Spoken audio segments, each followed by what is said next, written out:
I've spent 20 years figuring out how to grow big arms. Today I'm gonna show you everything you need to know to grow big round biceps and horseshoe triceps. Step number one, you have to train biceps and triceps on their own day. So a lot of people would say, oh, doing push-pull legs and training a little bit of biceps on back day and a little bit of triceps on chest day is enough for your arms. To that, I would say, go check out those guys' arms, and I'm not trying to insult them, but check their arms out and see if they have the arms you want. 9 times out of 10, I'm gonna say no. So step number one, you have to train arms on their own day.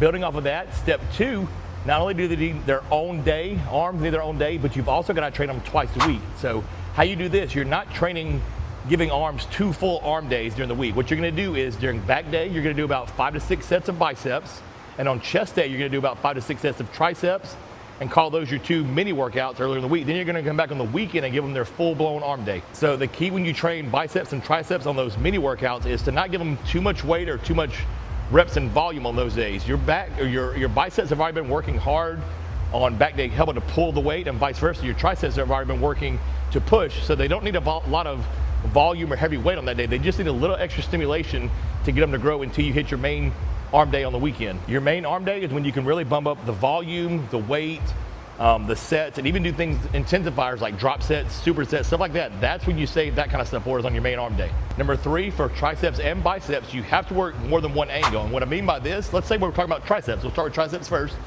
You don't need to do all push downs. You know, you got rope push down, you got V-bar push down, you got all these push down variations. Well, that's just one angle for your triceps. That's elbows by your side. So for triceps, a couple angles you need to work. You got to, of course, work the push down angle, which is where my elbows are by my side. The next angle for triceps is elbows even with your head or overhead. So this can be, for some people, dumbbell skull crushers, or here, overhead extensions. So that's elbows up by your head instead of by your side. That's the next angle for triceps. The last angle for triceps is a pressing angle, or elbows coming back behind your body. So for me, I like seated dips here, or for some people, they like to do dips. Seated dips is a good option, but you also have the close grip bench press. Just make sure those elbows are tracking close to your body. That's all 3 of the angles. There might be some more angles I'm missing, but that's the 3 best angles to get your triceps to grow. For biceps, the angles we want to work are the angle everybody knows, which is elbows by your side. So you can accomplish just by doing any kind of cable variation. I got the rope curl here. You got rope curl, you got cable curl, or bar curl.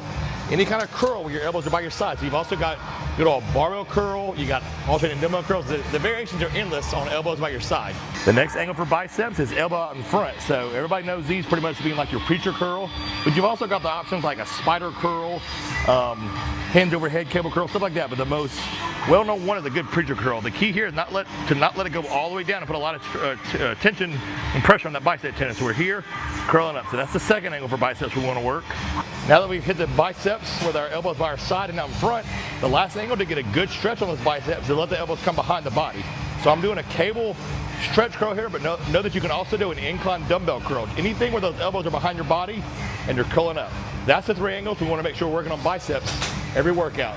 That's what I mean by saying attack all angles when you work your biceps and triceps. We don't want to just do one variation of one angle for when we do our arm day. So what I would say is, for biceps and triceps, pick one variation of each of those angles, work 3 to 4 sets there. That's going to give you the most optimal, bicep growth, tricep growth, because you're attacking it from all the angles. Subscribe to my channel if you haven't already. I have tons of stuff in my library on how to grow your biceps, your triceps, shoulders. I got everything in there. Next up, on how to grow big arms, you have to use strict form when you're training your arms. I've had people in my comments be like, well, you only grow with heavy weight and you can cheat a little bit. Well, I would say, again, check out those guys' arms and see what they look like. Now, they would also argue, well, some so-and-so's pros got big arms. And again, I've said this in other videos, pros are not the people you should be following all their advice on, because they've got 1 in a million genetics, and they're gonna grow no matter if they use 100-pound dumbbell curls or 5-pound curls. Their arms are gonna look the same no matter what. So get right into it with your form. So I'm gonna show you this barbell form. What a lot of people do, what's not gonna be your arms is putting too much weight and swinging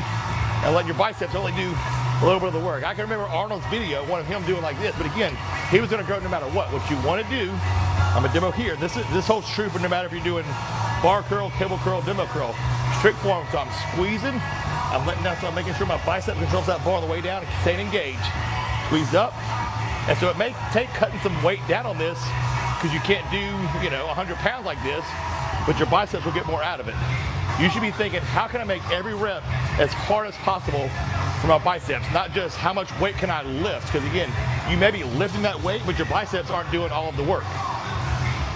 Same thing if you're doing triceps. You don't want to be doing here, putting too much weight and just using my whole body to move that weight. My triceps isn't doing hardly anything here. All I'm really doing is lifting a lot of weight. That is nothing for my triceps. What you want to do, cut the weight if you have to, elbows down, squeeze, use my triceps to slow it down, push down and squeeze, push down and squeeze. Again, you're trying to make every rep, take yourself mentally, how can I make every rep as hard as possible? And not thinking what most people are thinking, which is, I want to put a lot of weight and I want to get this set done as fast as I can because it burns. You should be running into that pain. Run into the pain, make every rep as hard as possible in those triceps.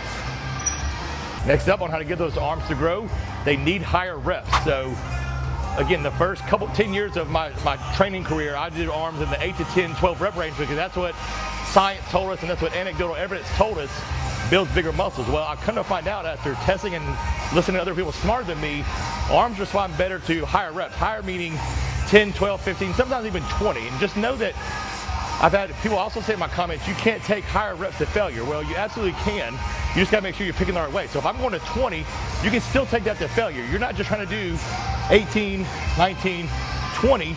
I'm trying to get a good pump and I'm trying to go 18, 19, 20. So you can still absolutely take higher reps to failure. And that's, to me, what arms respond best to is higher reps, taking to failure. Last tip or thing I think you need to grow your big arms, I'm gonna call this a bonus tip because I don't think it's essential, but it has worked phenomenally well for me and a lot of other guys I know, which is supersetting your arms on your main arm day, meaning you're going back and forth between your biceps and triceps. And what that may look like, let's say my first exercise out of the day for biceps and triceps is a cable curl and a push down. Well, instead of doing 3 sets of cable curl and then going 3 sets of triceps, what I'm gonna do is my first set of 12 to 15 reps, I'm here on this cable curl, I'm squeezing, I'm hitting my 12 to 15, and I'm going right into my triceps.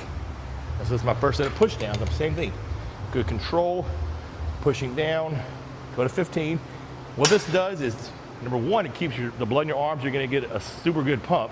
Number two, it's going to keep you mindful of your rest. So while your triceps are working, your biceps are resting, and vice versa. So you shouldn't need to be doing curl, push down, and then walking around the gym for 2 or 3 minutes checking Instagram. You should be biceps, triceps, maybe 20 seconds of rest, and you're right back into biceps because they should be refreshed and ready to go. So that's my final tip on how to get your arms to grow. Superset them on your main arm day. All right, guys, there you have it. The blueprint to grow big, full, round arms. So I promise you, you follow all those steps, you get a good diet, high protein, high carb, stuff like that. Train them super intense, let them recover. I promise you, you're gonna have bigger, fuller arms in 3 months. If you like this video, guys, if you wanna see more, subscribe to the channel. As always, stay swole.